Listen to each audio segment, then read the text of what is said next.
Pandur 2, moderní obrněné vozidlo, které je velmi důležitým prvkem výbavy mnoha armád.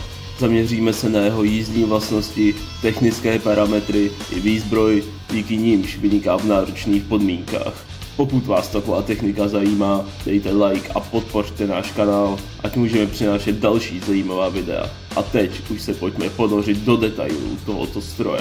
Pandur 2 je vybaven pohonem 8x8, což zajišťuje vynikající trakci a stabilitu v různých terénních podmínkách. Vozidlo dosahuje maximální rychlosti až 105 km za hodinu na zpevněných cestách a v terénu se může pohybovat rychlostí až 50 km za hodinu, což z něj činí velmi mobilní jednotku. Díky speciálnímu systému řízení, který umožňuje diferenciální uzávěrky na jednotlivých kolech, je Pandur 2 schopen snadno manévrovat i v obtížném terénu.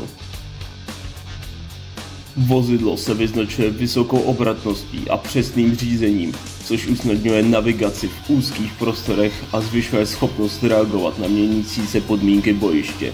Tato kombinace vysoké rychlosti a vynikající ovladatelnosti dělá z Panduru ideální volbu pro rychlé operace a mobilní nasazení.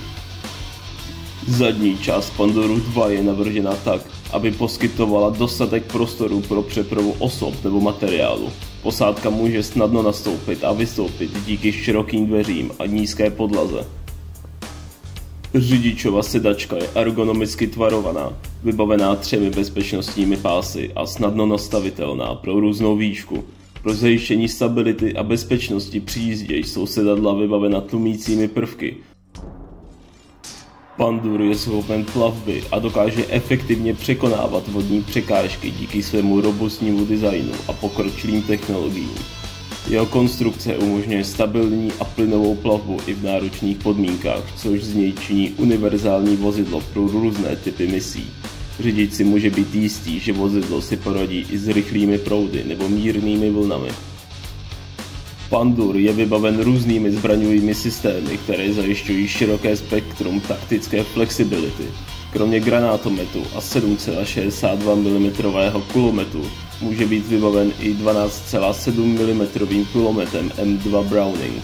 Dále je možné použít různé typy zbraní, jako jsou minomety a lehké kulomety, čím se zvyšuje jeho schopnost efektivně zasahovat cíle na různých vzdálenostech. 30 mm kanon na Panduru 2 je jedním z nejvýznamnějších prvků jeho výzbroje, poskytující vynikající palebnou sílu a přesnost. S rychlostí střelby až 200 ran za minutu dokáže kanon efektivně zasahovat cíle na krátkou a střední vzdálenost, což je klíčové v boji proti obrněným vozidlům a pěchotě. Munice zahrnuje protipancéřové a výbušné náboje, které umožňují přizpůsobení se různým taktickým situacím. Tento kanon je stabilizován, což zaručuje přesnost i za pohybu. Pandur s tímto kanónem je tak neocenitelným pomocníkem na moderním bojišti. Kromě jiných zbraní je vybaven protitankovým raketometem, který zajišťuje schopnost ničit obrněná vozidla i na velkou vzdálenost. Tento raketomet poskytuje Panduru 2 významnou výhodu proti těžce obrněným cílům, čímž výrazně zvyšuje jeho efektivitu na bojišti. Pandur vyniká svou flexibilitou a schopností přizpůsobit se různým bojovým misím. Jeho modulární konstrukce umožňuje snadnou úpravu výbavy podle konkrétního úkolu, například montáž různých zbraní nebo ochranných prvků podle potřeby. Mezi další patří například verze s minomety pro palebnou podporu z větší vzdálenosti nebo sanitní varianty, které zajišťují zdravotnický transport v bojových podmínkách.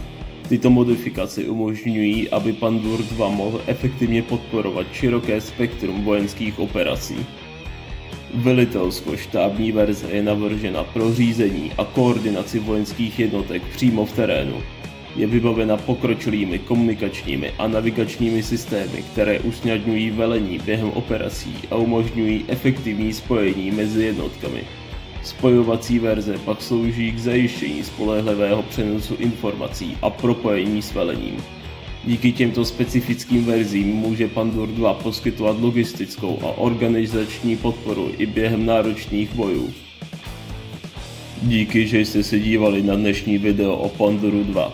Doufám, že jste se dozvěděli něco nového o jeho schopnostech a rozmanitých verzích, které mu umožňují plnit různé bojové úkoly.